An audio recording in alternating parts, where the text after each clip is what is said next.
Kwajalein was not just a battle. It was where strategy, technology, and human sacrifice collided to shape the future of the Pacific. In this video, we will explore how the United States transformed the bloody lessons of Tarawa into a model operation, and why Kwajalein became the turning point that blew open the gateway to the Marianas, and then to Japan itself. Guided by the strategic thinking of Sir Hugh Strachan and the relentless narrative rhythm of Indy Neidell, this journey will take you deep inside the decisions, the mistakes, and the life-or-death moments that determine the fate of an entire front line. In 1944, amid the vast blue expanse of the Pacific, the Marshall Islands emerged as a seemingly fragile arc of coral. Yet it was Japan's outermost defensive line. For Tokyo, this was the final shield wall capable of slowing the advance of the U.S. Navy. But for Washington, the Marshalls were the key to unlocking the gateway to the Marianas, and beyond, to Japan itself. The question is, why would a small chain of islands become the place where two great powers gambled the future of an entire campaign? The answer lies in Tarawa. The bloody catastrophe there forced the United States to reevaluate its entire approach to fighting on coral atolls. They realized that without change, the Marshalls would become a second Tarawa. From that lesson, Operation Flintlock was born, a decisive test of whether America had truly learned how to break the Japanese coral fortress. And from that defensive arc came the biggest question of all. Where would the United States break it? The answer lay in Kwajalein, the heart of the entire Marshall system. Here, Admiral Chester Nimitz made a bold decision. Instead of grinding down every tiny island as at Tarawa, he chose to strike straight at the center, delivering a strategic blow that would paralyze Japan's entire defensive chain. Kwajalein was not just a strip of sand in a lagoon. It held a deep-water port, an airfield for bombers, and fuel depots that served as the lifeblood of Tokyo's supply network. On the island, more than 5,000 Japanese troops and forced laborers from Korea and Okinawa were ordered to fight to the last bullet. To the north, Namur was even more dangerous. 3,000 men, ammunition depots, an airfield, concrete bunkers, and 127mm guns waiting in ambush. So how could the United States penetrate a fortress like that? That question became the beginning of an entire tragedy and the turning point in the Marshall Islands. To strike Kwajalein, the steel heart of the Marshalls, the United States understood that naval power alone was not enough. The problem was not willpower, but method. And that realization brings us to the bitterest lesson they had just endured. Tarawa. After the catastrophe at Tarawa, where thousands of Marines fell within mere hours, the U.S. military was forced to confront a harsh truth. They did not yet truly know how to fight on coral atolls. And so, in Hawaii, a brutal training program began. LVTs were fitted with plow blades to break obstacles. LVT-A 37mm guns were prepared for the first time as suppressive fire from the waterline. The Americans rebuilt an entire replica of a Japanese beach. Trenches, bunkers, concrete pillboxes, so the troops could rehearse assaults both day and night. Even the medical system was redesigned. Doctors boarded Amtraks, hospital ships waited offshore, and casualty evacuation routes were tested again and again. There was only one objective. Kwajalein must not become another Tarawa. And every decision from that moment on was driven by that obsession. The reforms after Tarawa did not stay on paper. They were thrown into the fire immediately. And to turn every lesson into an advantage, the United States needed a massive opening storm to break Japanese defenses from afar. This was Operation Flintlock. Beginning in November 1943, the skies over the Marshalls shook daily as B-24s from the Gilberts and heavy naval guns pounded Kwajalein, Roy, and Namur without pause. These were not ordinary pre-landing bombardments. This was a deliberate campaign of annihilation, turning Japanese airfields, fuel depots, and ammunition stores into towering pillars of flame. America understood that the more they destroyed from a distance, the less they would pay in blood on the beaches. At the same time, the mission was clearly divided. The 7th Infantry Division would strike Kwajalein in the south. The 4th Marine Division would assault Roy Namur in the north. But for both spearheads to enter the lagoon, one bold step was required. seized the outer ring islands and turned them into forward artillery bases aimed straight at the center. Flintlock was therefore not just a clearing operation.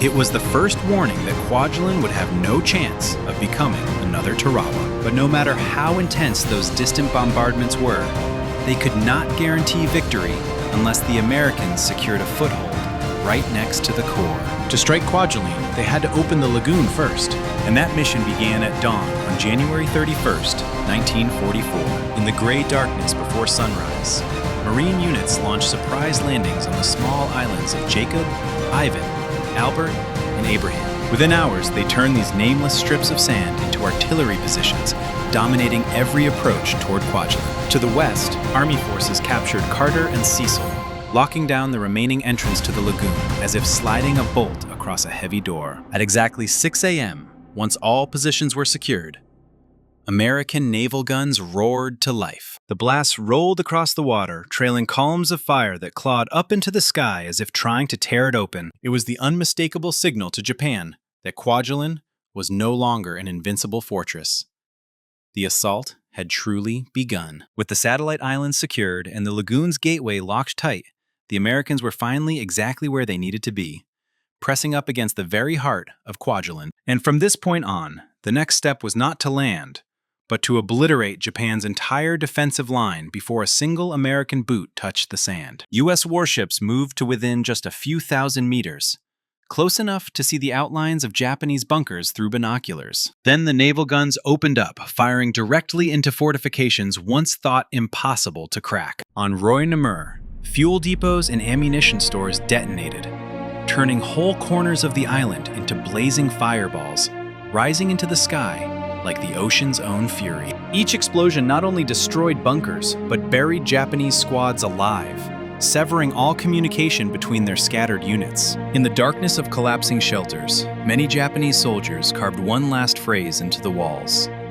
Gyokusai, to shatter like a jewel, rather than survive like common clay. But could that spirit of fatal resolve truly stand against the storm of fire that American warships continued to unleash? That was the tragedy unfolding on Kwajalein. After the naval bombardment had flattened most of Japan's fortifications, one question remained.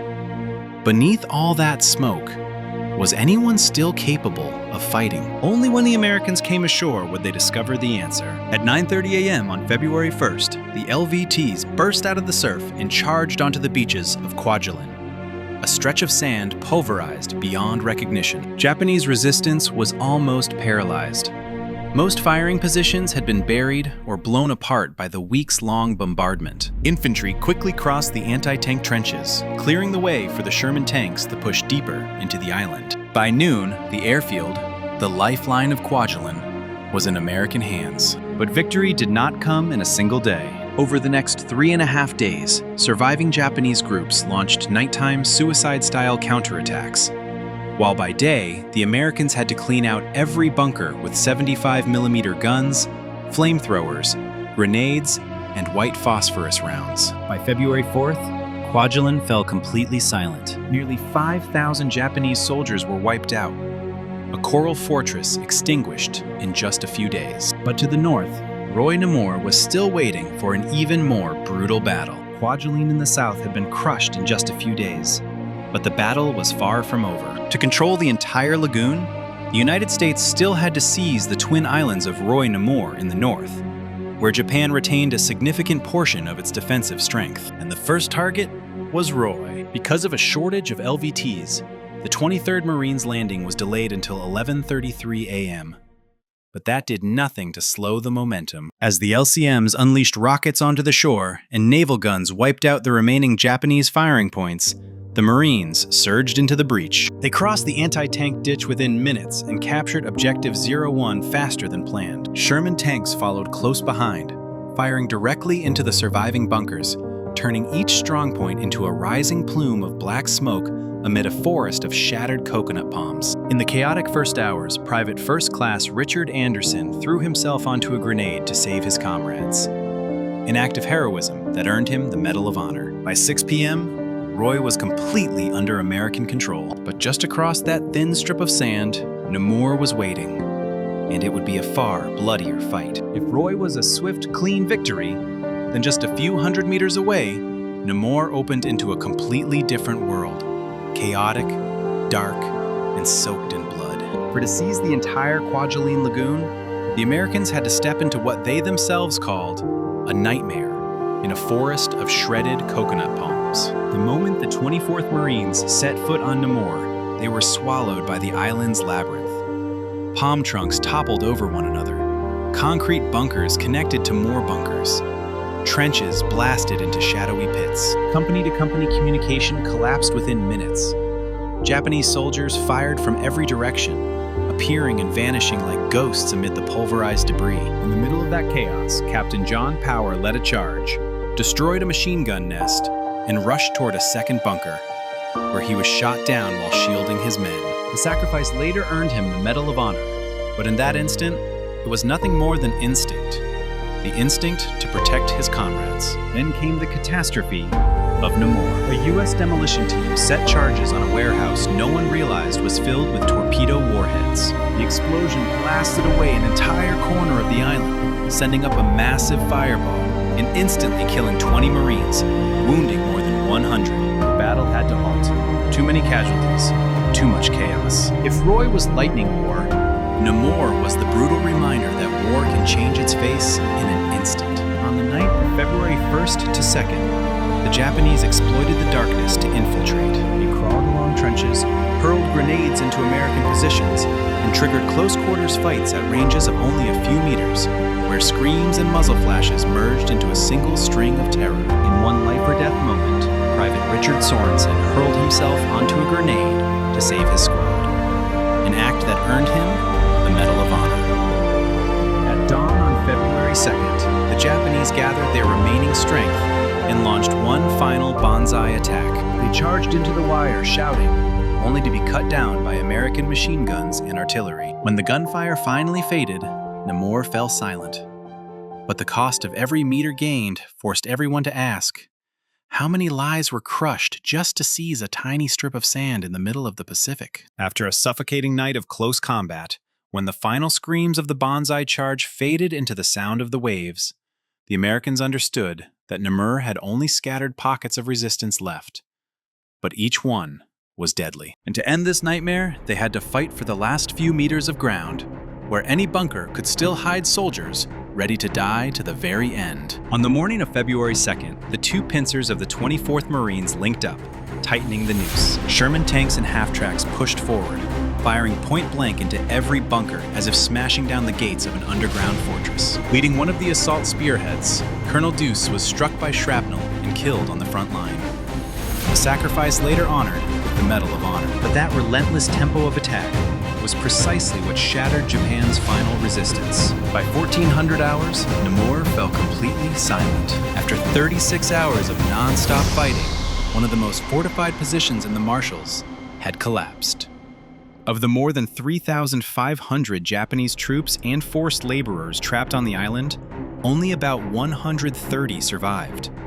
A number that speaks for itself about the scale of destruction this battle unleashed. Namur had fallen, and the entire Kwajalein Lagoon was finally in American hands. When the American flag was raised over Namur and the last gunshot faded away, the battle for Kwajalein did more than close a chapter.